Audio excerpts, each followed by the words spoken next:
Bismillahirrahmanirrahim. Assalamualaikum warahmatullahi wabarakatuh. Alhamdulillahi ala ihsanih wa syukru lahu ala taufiqihi wa amtinanih. Wa asyhadu an la ilaha illallah wahdahu la syarika lahu ta'ziman li sya'nih. Wa asyhadu anna Muhammadan abduhu wa rasuluhu da'ila ridwanih. Allahumma salli alaihi wa ala alihi wa ashabihi wa ikhwanih. Hadirin dan hadirat yang dirahmati oleh Allah Subhanahu wa taala. Alhamdulillah pada siang hari ini Allah pertemukan kita di masjid yang penuh berkah dan mulia ini dalam rangka untuk saling mengingatkan. Dan pada kesempatan kali ini kita sama-sama saling mengingatkan tentang cita-cita kita semua, tentang surga. Bahkan bukan cuma cita-cita kita, cita-cita para nabi. Nabi Ibrahim Khalilur Rahman berdoa dalam doanya yang diabadikan oleh Allah Subhanahu wa taala, waj'alni mi warathati jannatin na'im. Jadikanlah aku pewaris surga yang penuh dengan kenikmatan. Dan Nabi kita Nabi Muhammad sallallahu alaihi wasallam dalam banyak doanya mengatakan, Allahumma inni as'alukal jannah. Ya Allah, aku mohon kepada Engkau surga. Bahkan Nabi menyuruh kita untuk memiliki cita-cita yang mulia. Idza sa'altumullah fas'aluhul firdaus fa innahu a'lal jannah. Kalau kalian minta kepada Allah, mintalah surga Firdaus, karena itu adalah surga yang tertinggi. Sebelum tentang persaingan dalam menggapai surga, maka perlu kita sebutkan sedikit tentang sebagian kecil dari nikmat-nikmat surga yang Allah jelaskan dalam Al-Quran dan juga dijelaskan oleh Nabi sallallahu alaihi wasallam. Yang jelas di surga ada bidadari, ya. Tapi kayaknya enggak sempat kita bahas bidadari. Kita bahas yang lainnya dulu, ya. Di surga tidak ada yang kita lihat kecuali kenikmatan. Kata Allah Subhanahu wa taala, "Fa idza ra'aita thamma ra'aita na'iman." Setiap kau melihat ke sana, yang kau lihat di surga hanyalah kenikmatan. Dan ini ada fi'il syarat dan jawab syarat. Setiap kau melihat, kau akan melihat kenikmatan. Artinya di surga kita melihat ke depan, ke belakang, ke kanan, ke kiri, atas, bawah, semuanya nikmat. Kita di dunia tidak, ya. Terkadang kita sedih.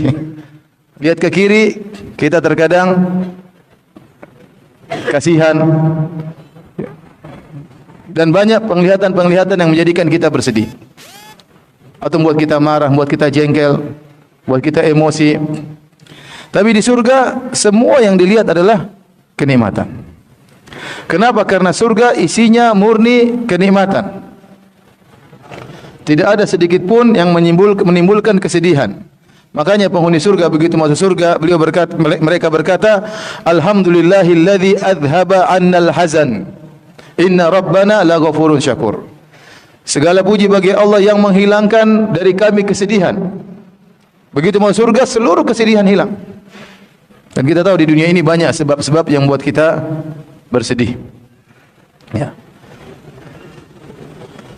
Dan ini adalah kebahagiaan yang luar biasa. Makanya dikatakan kepada penghuni surga, innalaka antasihhu fala tasqamu abada. Sungguhnya kalian di surga akan senantiasa sehat, tidak akan sakit selama-lamanya. Wa antahyu fala tamutu abada. Kalian akan senantiasa hidup kekal dan tidak akan mati selama-lamanya. Wa antashibbu fala tahramu abada. Kalian akan senantiasa muda dan tidak akan pernah tua selamanya. Wa antan'amu fala tab'asu abada. Kalian akan senantiasa bahagia dan tidak pernah susah sama sekali. Inilah surga. Kita bicara tentang kerajaan surga. Kata Allah Subhanahu wa taala, "Wa idza ra'aita thamma ra'aita na'iman wa mulkan kabira." Kalau kau lihat di surga, kau akan melihat kerajaan yang besar. Setiap penghuni surga raja, dia memiliki kerajaan yang besar. Bahkan dalam hadis yang sahih, penghuni surga yang paling rendah, adna ahlil jannati manzilah, kata Nabi sallallahu alaihi wasallam. Penghuni surga yang paling rendah di surga, siapa yang orang diberikan oleh Allah Subhanahu wa taala lakad dunya wa asyratu amsalihha. Engkau mendapatkan kerajaan sebesar dunia dan 10 kali lipat. Itu paling rendahnya penghuni surga. Makanya dikatakan mulkan kabira, kerajaan yang besar. Bahkan banyak salaf mengatakan yang dimaksud dengan mulkan kabira artinya istidzanul malaikah. Malaikat kalau mau ketemu dia harus minta izin. Antum bayangkan betapa agungnya orang ini. Seandainya ada raja mau ketemu kita, minta izin dulu sama kita baru bisa ketemu. Bukankah kita hebat? Kalau ada menteri, gubernur mau ketemu saya, minta izin dulu sama anak buah saya, berarti saya hebat. Ini bukan cuma gubernur, bukan presiden, malaikat mau ketemu, minta izin dulu. Makanya disebutkan mulkan kabira, memiliki kerajaan yang besar. Yang kerajaan tersebut penuh dengan berbagai macam keindahan. Taman-taman yang indah.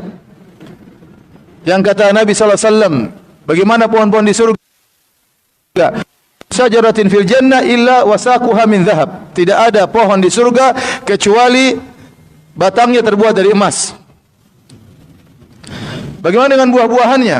Kata Allah Subhanahu wa taala, kutufuha daniyah. Dahan-dahannya rendah. Wa dhullilat kutufuha tadlila. Ditundukkan dahan-dahannya kepada penghuni surga. Artinya penghuni surga kalau mau makan buah, dia lagi tidur, buahnya turun sendiri. Dia lagi duduk, buahnya turun sendiri. Dia berdiri, buahnya datang kepada dia. Mungkin dia berlari, buahnya mengejarnya. Kemanapun dia pergi, kalau dia ingin makan buah, buahnya langsung datang. Sana enggak ada panjat pohon kelapa, enggak ada. Turun sendiri. Enggak ada durian jatuh di sana. Buah-buahannya tidak pernah terputus. Wa fakihatun katsira la maqtu'atun wa la mamnu'ah. Buah-buahan yang tidak pernah terputus dan tidak pernah terhalangi. Musim selalu ada. Kata Allah Subhanahu wa taala, ukuluha daim wa dhilluha. Buah-buahannya selalu ada, tidak pernah berhenti. Kalau kita di dunia, kita makan buah-buahan tergantung musimnya. Saya pernah ke Sumatera, kemudian dari bandara menuju tempat pengajian 2 jam kita berjalan. Panitia cerita, Ustaz, di sini duriannya luar biasa enak. Saya bilang, Masya Allah, nanti kita makan durian. Enggak, tapi belum musim, Ustaz. Belum musim, ngapain cerita? Terus dia cerita lagi, langsatnya juga, dukuhnya juga enak, Ustaz. Oh, yang ini ada berarti. Gimana? Kita makan? Enggak, belum musim juga ya. Musim air ada terus. Jadi, buah-buahan di dunia tidak selalu ada. Ya, adapun di akhirat buah-buahan selalu ada, kapan Anda inginkan selalu tersedia dan langsung datang dahannya menuju Anda siap dimakan. Ini pohon, ini buah-buah. Bagaimana dengan sungai di surga? Kata Allah Subhanahu wa taala, fiha anharun min ma'in ghairi asin. Di surga ada sungai-sungai. Sungai-sungai di surga tajri min ghairi ukhdud, mengalir tanpa lubang, di atas mengalir. Kemudian isinya apa? Ada air segar yang selalu segar, tidak pernah rusak, tidak pernah bau. Min ghairi asin. Wa anharun min labanin lam yataghayyar ta'mu. Ada sungai-sungai isinya susu. Bayangkan sungai susu. Antum kalau mandi susu biayanya berapa coba? Ini sungai susu. Berubah rasanya. Susu di dunia dia akan kecut dan mengendap, menggumpal-gumpal. Adapun susu di surga tidak, terus mengalir sebagaimana sungai mengalir. Wa anharun min khamrin ladzati lisyaribin. Sungai-sungai isinya adalah khamr. Bayangkan khamr, bir, ya. Bir yang lezat, wine. Saya punya kawan, dia bilang, Ustaz, ini minuman terenak di dunia, wine. Waktu saya masih nakal, saya sering minum ini. Sampai sekarang saya belum ketemu pengganti yang lebih enak daripada wine. Tapi sekarang sudah jadi haram. Dia sudah sadar. Antum kalau mau mandi bir, nanti di surga. Tinggal loncat ke sungai, isinya wine, isinya khamr. Antum bisa cek ikannya mabuk atau tidak? Insya Allah tidak. Bir tersebut tidak membuat mabuk. Wa anharum min asalim musaffa. Sungai isinya madu yang murni. Ini sungai-sungai di surga begitu indahnya. Antum bicara tentang bangunan surga. Kata Nabi SAW dalam hadisnya, labinatun min dhahab, labinatun min fiddah. Bata terbuat dari emas, bata terbuat dari perak. Milatuha al-miskul adfar. Semennya terbuat dari minyak kasturi. Bagaimana tanahnya? Turbatuha za'faran. Tanahnya wangi, terbuat dari minyak za'faran. Hasba'uha, kerikilnya al-yaqutu wal marjan. Apa? Mutiara dan intan berlian. Itu baru bangunan surga. Bagaimana dengan tempat tidur di surga? Kata Allah Subhanahu wa taala, muttaqiina fiha. Pertama kata Allah, wasururum marfu'ah, sebagaimana dalam surat Al-Ghasyiyah. wa sururum marfu'ah, tempat-tempat tidur yang tinggi. Ustaz, kalau tinggi gimana naiknya? Tempat tidur akan turun sendiri, ente tinggal naik. Gampang. Kemudian kata Allah Subhanahu wa taala, muttaqiina fiha 'alal araiki la yarawna fiha syamsan wala zamharira. Mereka penghuni surga bertelekan di atas dipan-dipan. Bertelekan tu antara duduk dan berbaring. Itu namanya bertelekan. Begini kan? Coba antum praktek dulu. Kawan, ini. Coba dulu nih. Itu namanya bertelekan. Bertelekannya di mana? Bertelekannya di dipan-dipan. Araik jamak dari arika. Arika adalah tempat tidur yang dihiasi dengan kelambu-kelambunya. Dengan bantal-bantal yang tersusun rapi. Wa namariqu masfufa. Bantal-bantal tersusun rapi. Tempat tidur yang indah, bukan tempat tidur seperti milik kita di dunia, indah. Kemudian kalau kita turun mau jalan kemana-mana, wa zarabiyu mabthutha. Ada permadani-permadani yang tersebar. Kita kemana permadani datang. Permadani ada permadani. Itu di surga. Belum yang nemani di tempat tidur, itu nanti dibahas terakhir. Taib.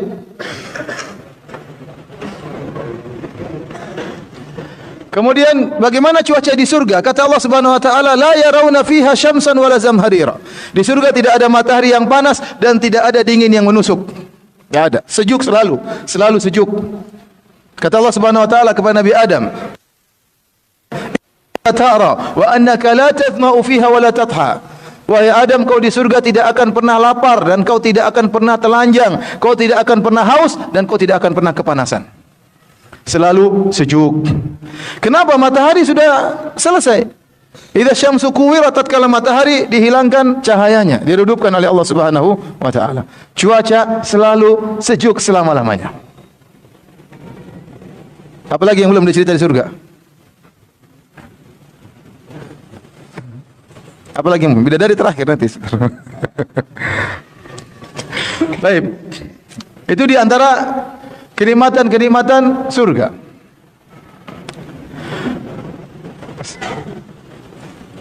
Adapun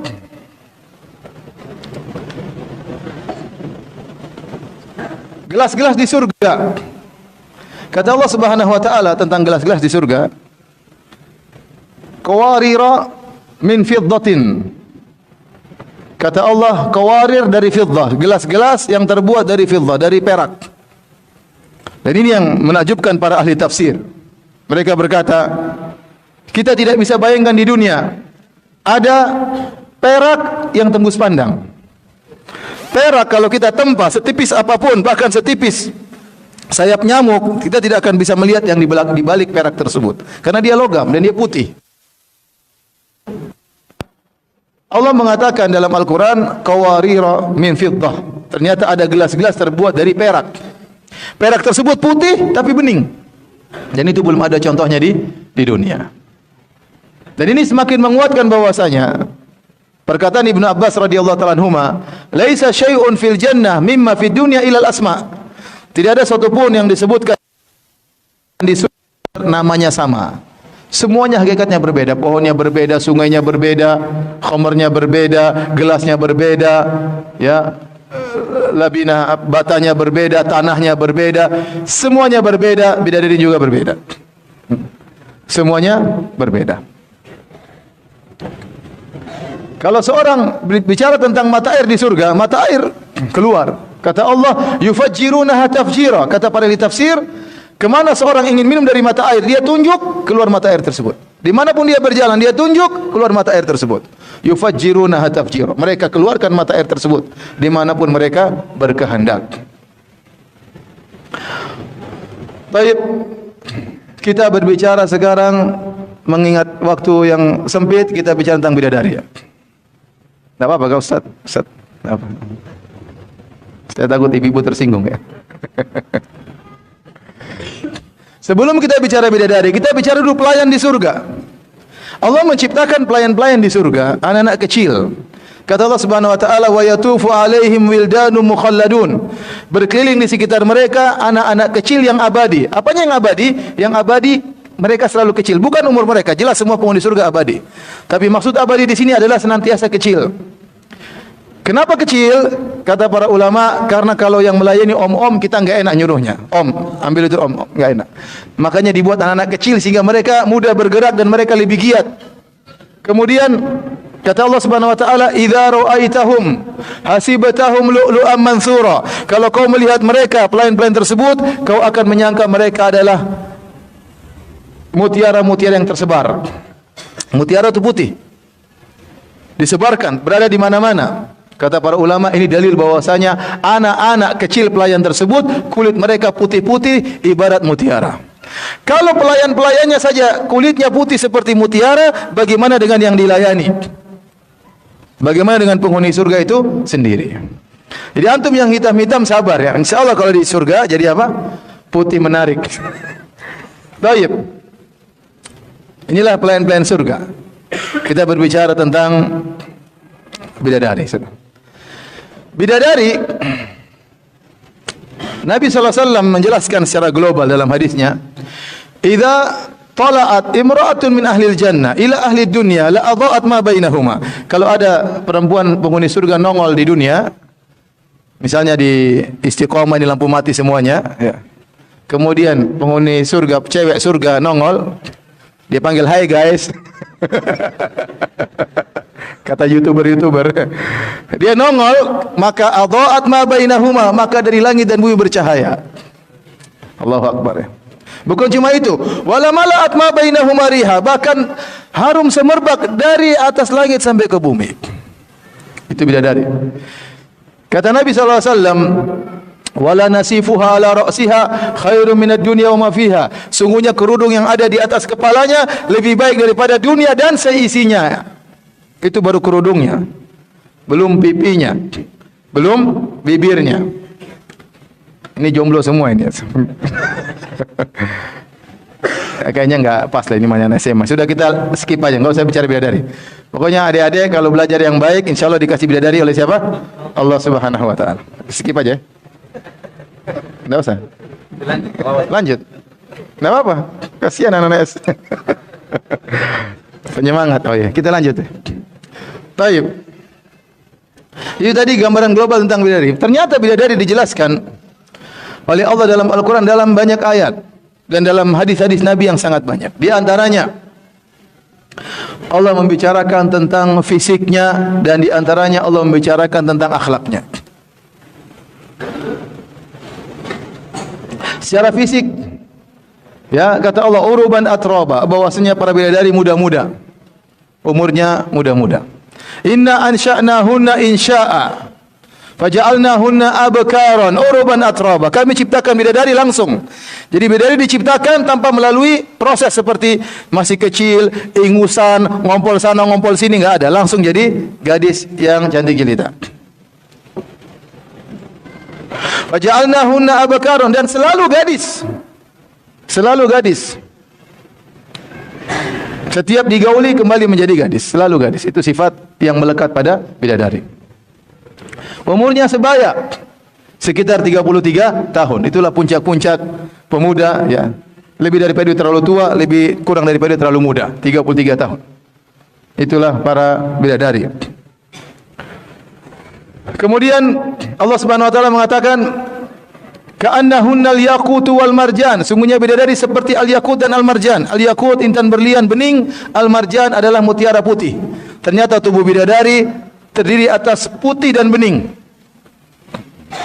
Apa maksudnya putih dan bening? Putih, kata Allah Subhanahu wa taala, wa hurun 'ain ka'amsalil lu'lu'il maknun. Bidadari yang jelita matanya, ka'amsalil lu'lu'il maknun, seperti mutiara yang tersimpan dalam cangkangnya. Putihnya sempurna. Kalau kita buka mutiara, putihnya sempurna, tidak ada noda-noda hitamnya, tidak pernah terkontaminasi dengan matahari, dengan kotoran, tersimpan, tersembunyi dalam cangkangnya. Itulah bidadari. Beda dengan wanita dunia. Kalau putih pun terkadang ada bintik-bintiknya, terkadang ada merah-merahnya, terkadang ada tai lalat besar sekali, terkadang ada bisulnya. Wanita surga tidak, putihnya bersih. Saking putihnya, kata Nabi SAW, yura bayadu saqaiha min wara'i sab'ina hullah. Saking putihnya betisnya terlihat di balik 70 gaun. Seandainya antum masuk surga, antum melihat bidadari, Dia pakai gaun 70 lapis.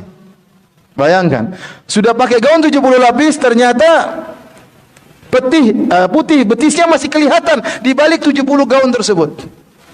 Bagaimana antum mau sabar, mau robek baju itu mereka? Taib.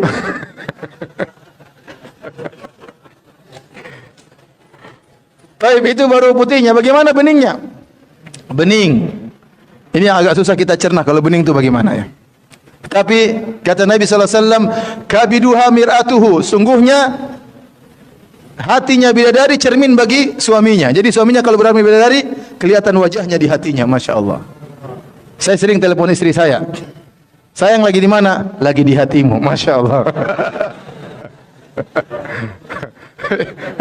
Gombalnya orang Makassar. Istri saya begitu seringnya. Semoga Allah menjaganya. Taib. Jadi intinya benar-benar sang lelaki berada di hati istrinya, cermin saking beningnya. Apa kata Nabi sallallahu alaihi wasallam? Ya. Yura mukhu saqaiha min mara'il lahmi minal husni. Begitu beningnya bidadari sampai terlihat sumsum tulangnya, sumsum betisnya di balik dagingnya. Ish, kalau kita bayangkan ngeri banget ini. Ini perempuan kelihatan sumsumnya. Makanya kita nggak bisa bayangkan. Kalau kita bayangkan pasti ini gendruwo, ini pasti apa? Sendul bolong. Gimana kelihatan sumsumnya? Makanya Nabi SAW mengatakan untuk membantah persangkaan dari kita yang salah, kata Nabi, minal husni, karena saking indahnya. Karena saking indahnya. Allah bersihkan tubuh mereka, tidak ada kotoran sama sekali. Tidak ada haid, tidak ada la yataghawwatun wala yabulun wala yamtakhitun, tidak ada buang air kecil, tidak ada buang air besar, tidak ada buang ingus ya. Tidak ada bau ketek, tidak ada tai mata, tidak ada haidnya, bersih, bidadari selalu harum. Saking harumnya dalam riwayat dikatakan, inna rajula min ahlil jannah la yu'aniku al-hawra sab'ina sanatan la yamalluha wa la tamalluhu. Sungguh seorang lelaki memeluk seorang bidadari 70 tahun dan dia tidak bosan memeluknya. Ayo antum kalau peluk perempuan di dunia, ya, kalau sempat cukup, kalau enggak cukup dipeluk 1 hari enggak kuat antum. Ya, karena pasti keluar bau ketiak dan yang lainnya. Itu perempuan dunia seperti itu. Ibu-ibu nanti marah. Adapun bidadari luar biasa. Harumnya semerbak, tidak pernah membosankan.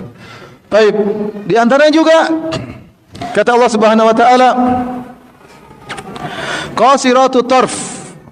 Bidadari menundukkan pandangan. Di antara tafsiran, menundukkan pandangan suami mereka karena saking cantiknya sang bidadari, sang laki tidak butuh melihat wanita yang lain. Tapi masih banyak sifat-sifat fisiknya, tapi cukuplah sampai di sini ya. Khawatir sebagian orang tidak kuat ya mendengarnya.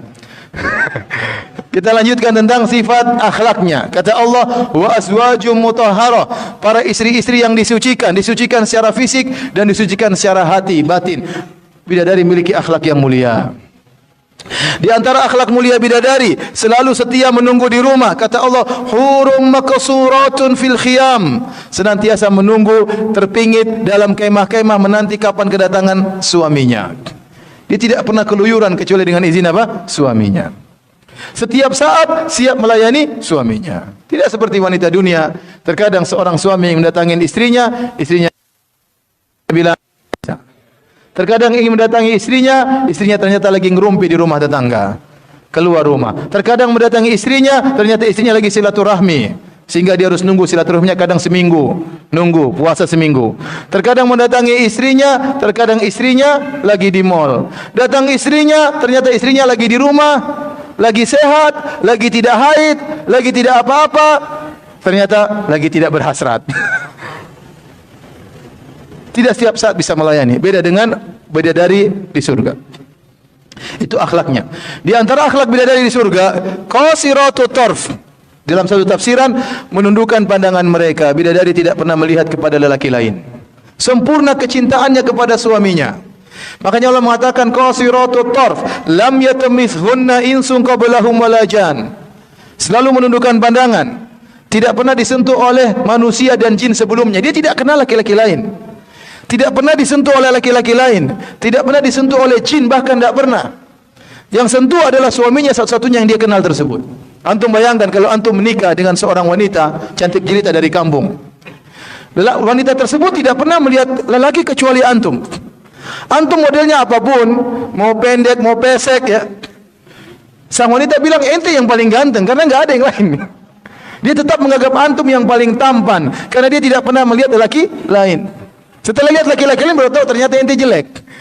Tapi kalau dia tidak pernah lihat laki-laki lain, dia merasa antum yang paling tampan. Nah, bidadari di surga tidak pernah melihat laki-laki lain. Akhlaknya menundukkan pandangan, tidak pernah membandingkan suaminya dengan suami orang lain. Terkadang seorang wanita marah kepada suaminya berkata, "Mas, kok kamu tidak seperti suaminya fulana? Kenapa kau tidak seperti Abu Fulan?" Dan itu sangat menyakitkan hati seorang suami.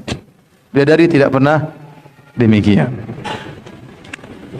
Inilah sedikit tentang nikmat surga dan para ibu-ibu yang soleha yang bertakwa kepada Allah Subhanahu wa taala, yang sabar menjalani kehidupan ini. Kalau mereka bertakwa kepada Allah, niscaya mereka lebih hebat daripada para bidadari sebagaimana penjelasan para ulama. Baik. Judul pengajian kita surga.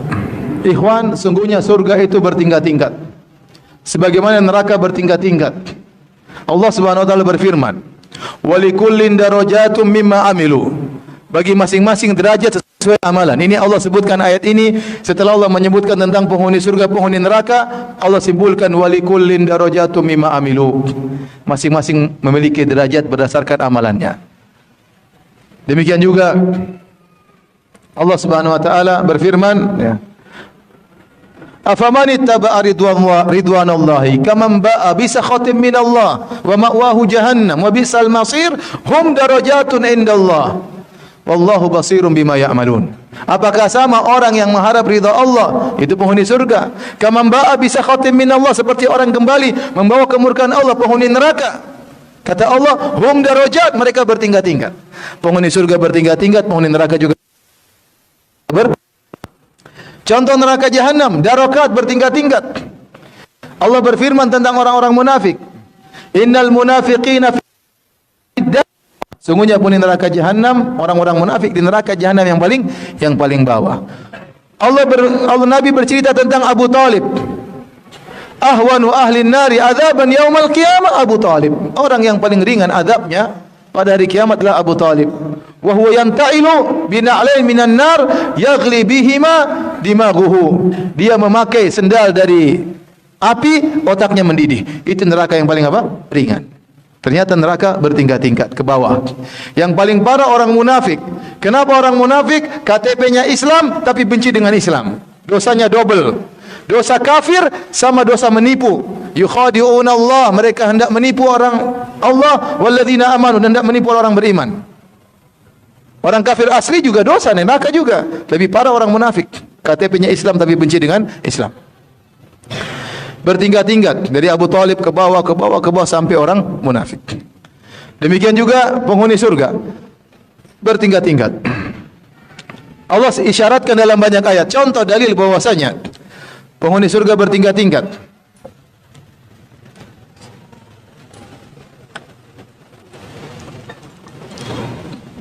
Seperti Allah berfirman, "La yastawi minkum man anfaqa min qablil fathi wa qatal.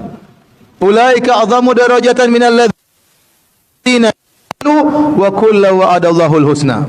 Allah mengatakan tidak sama para sahabat yang mereka berinfak dan berjihad sebelum Fatu Makkah dengan orang-orang yang berinfak dan berjihad setelah Fatu Makkah. Lebih tinggi yang sebelumnya derajat. Namun kata Allah, semuanya dijanjikan surga, namun surga mereka berbeda. Allah Subhanahu wa taala berfirman tentang penghuni surga 3 model. Kata Allah Subhanahu wa taala, "Tsumma awrasna al-kitaba alladhina istafayna min ibadina minhum muqtasid wa minhum sabiqun bil khairati bi idznillah." Kemudian kata Allah Subhanahu wa taala, "Jannatu adnin yadkhulunaha." Sungguhnya kami wariskan Al-Quran kepada orang-orang pilihan kami. Di antara mereka ada yang zalim kepada dirinya, yaitu mencampurkan ketaatan dengan kemaksiatan. Yang kedua muqtasid, yaitu hanya melaksanakan yang wajib-wajib saja. Yang ketiga sabiqun bil khairat, yang berlomba-lomba dalam kebajikan. Tiga-tiganya masuk surga. Jannatu adnin yadkhulunaha. Yuhallawna fiha min asawira min dhahabi wa lu'lu'a wa libasum fiha harir. Allah berikan kepada mereka surga semuanya, tapi surga mereka bertingkat-tingkat. Contoh lagi firman Allah Subhanahu wa taala. Ya. Tentang di surat Ar-Rahman, kata Allah Subhanahu wa taala, "Waliman khafa maqama rabbih jannatan, fabi ayyi ala'i rabbikuma tukadziban?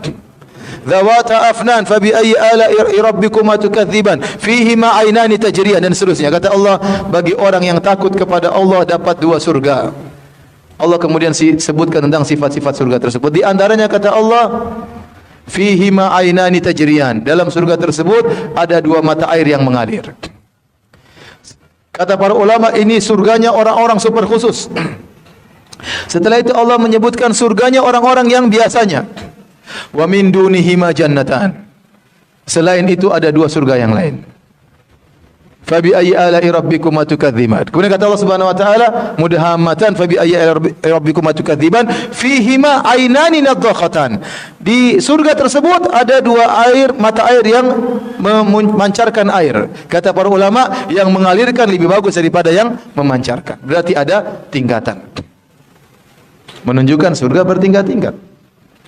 Contoh lagi Allah sebutkan dalam surat Al-Mutaffifin bahwasanya surga bertingkat-tingkat. Kata Allah Subhanahu wa taala, "Innal abrara lafi na'im. Ta'rifu fi wujuhihim nadratan na'im, yusqawna min rahiqin makhtum." Sungguhnya al-abrar dalam kenikmatan. Alal araiki yanzurun, mereka di atas dipan-dipan sambil memandang. Ta'rifu fi wujuhihim nadratan na'im, kau lihat wajah mereka bergembira karena kenikmatan-kenikmatan tersebut. Kata Allah, perhatikan. Rahiqin makhtum. Mereka itu disebutkan artinya khamar yang murni. Khitamuhu misk, yang kalau setelah diminum keluar bau minyak kasturi. Bukan khamar seperti dunia, baunya enggak enak. Kemudian kata Allah, wa fi dzalika falyatanafasil mutanafis, maka berlombalah. Wa mizajuhu min tasnim, ternyata minuman mereka itu rahiq makhtum itu dicampur dengan tasnim. Misalnya ini minuman rahiq dicampur dengan tasnim sedikit. Kata Allah, mizajuhu min tasnim, dicampur dengan tasnim, diambil dari mana? Aina yashrabu bihal muqarrabun. Ternyata tasnim itu adalah minumannya al-muqarrabun, murni. Jadi kalau kita mau gambarkan, ini namanya rahiq, ini namanya tasnim, mata air. Minumannya al-abrar adalah rahiq dicampur dengan tasnim, membuat lezatnya luar biasa. Minumannya al-muqarrabun murni tasnim. Ibaratnya air dikasih madu, yang satu minum madu murni. Kata para ulama, al-muqarrabun a'la darajatan, lebih tinggi derajatnya daripada al-abrar. Makanya Allah bedakan minumannya. Allah bedakan apa? Minumannya. Kalau minumannya saja beda, apalagi bidadarinya. Baik. Ini di antara dalil-dalil yang menunjukkan bahwasanya surga bertingkat-tingkat. Dan masih banyak dalil yang lain dalam Al-Qur'anul Karim. Seperti dalam surat Al-Waqiah, tapi nanti kepanjangan. Kita lanjutkan. Ternyata Nabi SAW juga menjelaskan bahwasanya surga bertingkat-tingkat. Contoh kata Nabi SAW, "Inna fil jannah mi'ata darajatin a'addaha Allahu lil mujahidin fi sabilillah. Ma baina darajataini kama baina sama'i wal ard." Kata Nabi, sungguhnya di surga ada 100 derajat tingkatan Allah siapkan bagi orang-orang yang berjihad di jalan Allah. Antara derajat satu yang lainnya seperti langit dan bumi. Bukan antara gunung dengan lembah, antara langit dan bumi. Itu 100 derajat untuk orang mujahidin. Kata Ibnu Hajar rahimahullah dalam Fathul Bari, demikian juga ibadah-ibadah yang lain. Salat juga berderajat-derajat, berbakti pada orang tua juga berderajat-derajat, seperti jihad juga berderajat-derajat. Ini dalil bahwasanya Allah sangat detail dalam memberi balasan. Sampai para mujahidin saja diklasifikasikan sampai 100 tingkatan. Berarti detail. Oh, ini tingkatan sekian, ini tingkatan sekian, tingkatan sekian. Berpengaruh niatnya, berpengaruh semangatnya, berpengaruh sedekahnya, berpengaruh perjuangannya, sampai 100 tingkatan. Saya rasa tingkatan misalnya di kepolisian atau ketentaraan tidak sampai 100.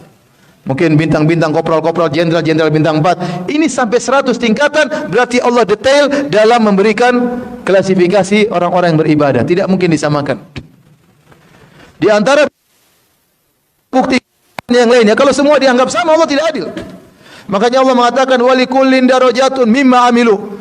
Bagi mereka masing-masing derajat berdasarkan amalan mereka. Yang menjadikan barometer tingkat seorang di surga adalah amalannya. Contoh lagi, kata Nabi SAW, inna ahlal jannati la yatara'awna ahlal ghuraf kama yatara'awna al-kawkab ad-durri al-ghabir. Kata Nabi SAW, sungguhnya penghuni surga melihat ahlul ghuraf. Ahlul ghuraf itu penghuni surga yang istimewa, spesial, sebagaimana melihat bintang. Jadi melihatnya jauh ke depan dan secara vertikal jauh, secara horizontal jauh. Jadi jauh kelihatan ke sana. Antara dua derajat penghuni surga. Ini dalil bahwasanya surga bertingkat-tingkat. Di antaranya dalil juga, timbul pertanyaan, berapa sih tingkatan surga? Yang paling tinggi surga Firdaus.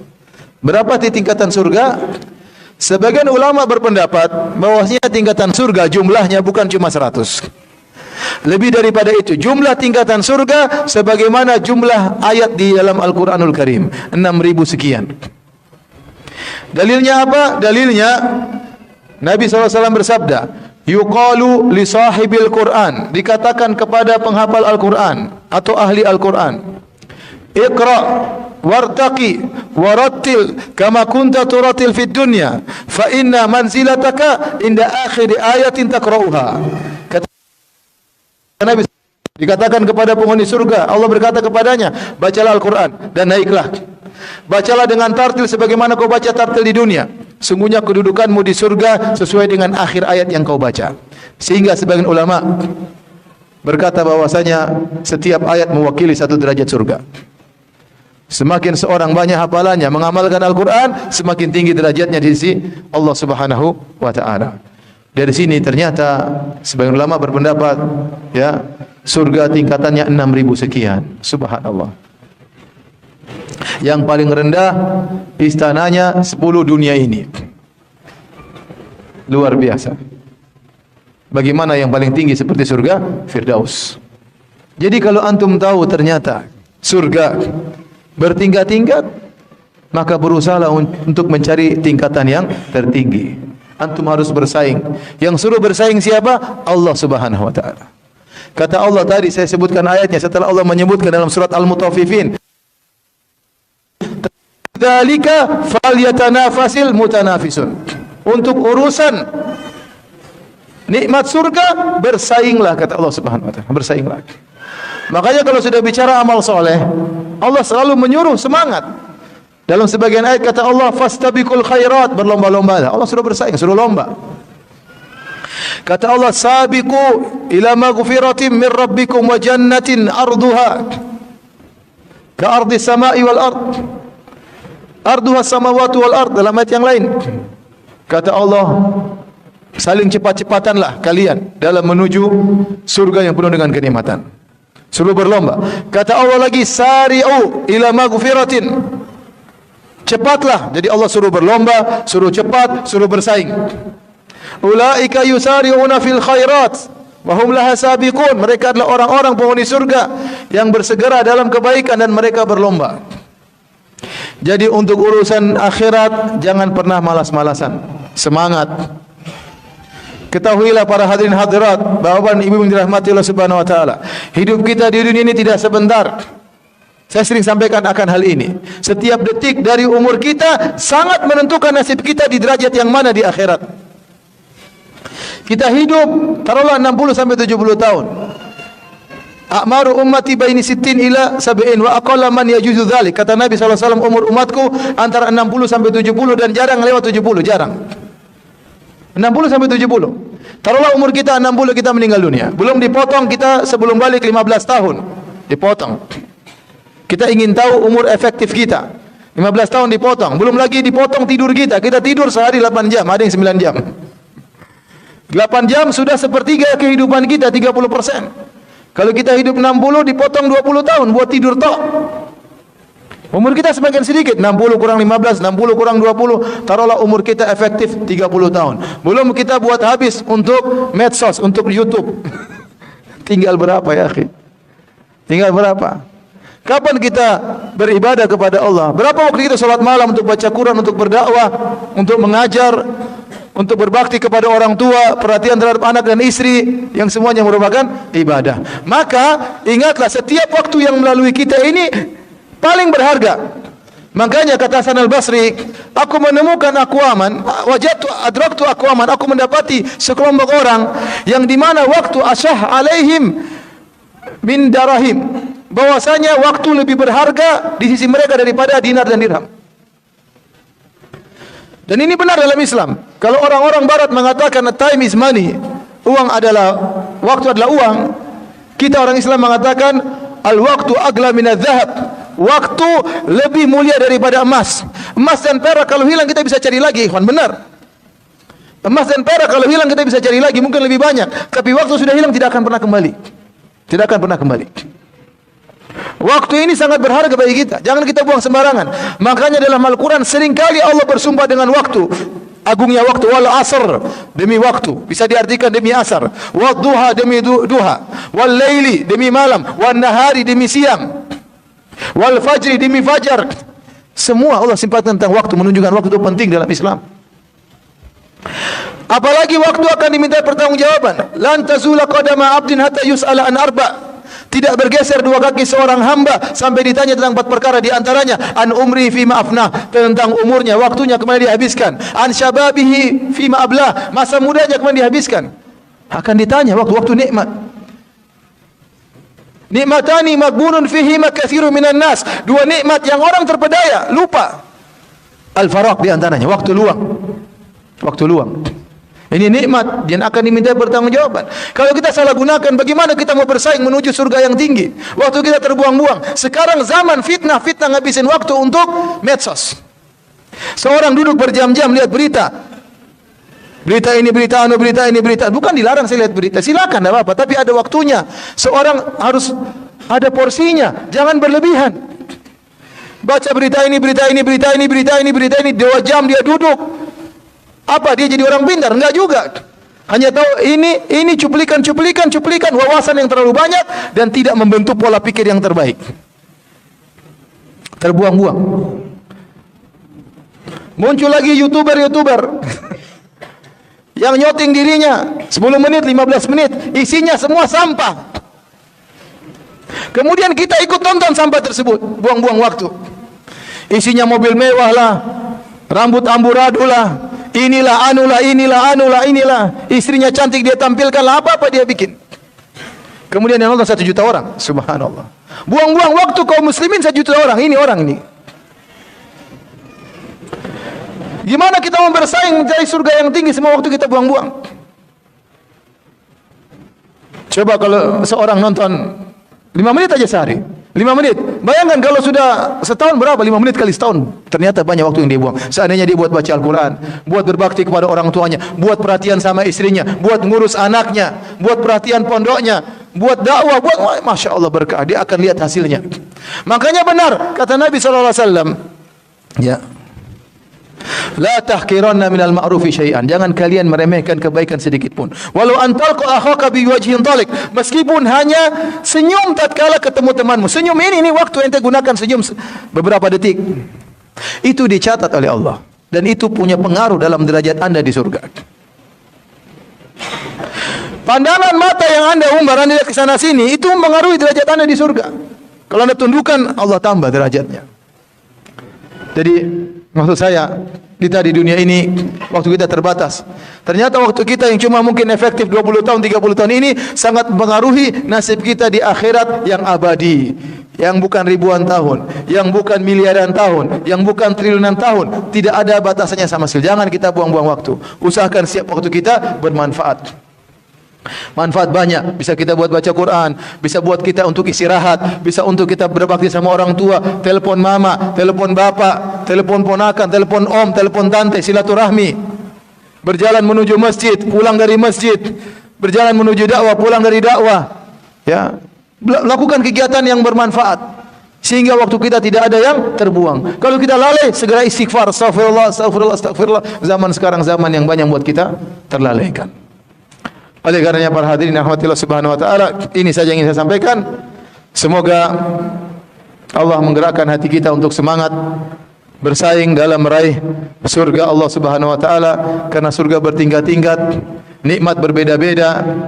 Ya, bidadari juga bukan satu model, bertingkat-tingkat. Maka hendaknya kita bersemangat dan minta taufik dari Allah Subhanahu wa taala, dan jangan lupa berdoa kepada Allah, Allahumma inni as'aluka al-firdausal a'la minal jannah. Ya Allah, aku mohon kepada Engkau surga Firdaus. Demikian saja yang bisa saya sampaikan pada kesempatan kali ini. Ya, saya mengucapkan jazakumullah khairan kepada para ikhwan, para asatidzah. Ya, di sini banyak ustaz-ustaz di Darul Istiqamah. Semoga Allah senantiasa beri taufik kepada mereka, dan semoga Allah terus memberi ya kejayaan kepada Darul Istiqamah di jalan Allah Subhanahu wa taala, meniti sunnah Nabi sallallahu alaihi wasallam. Demikian, wallahu taala alam bisawab. Warahmatullahi wabarakatuh.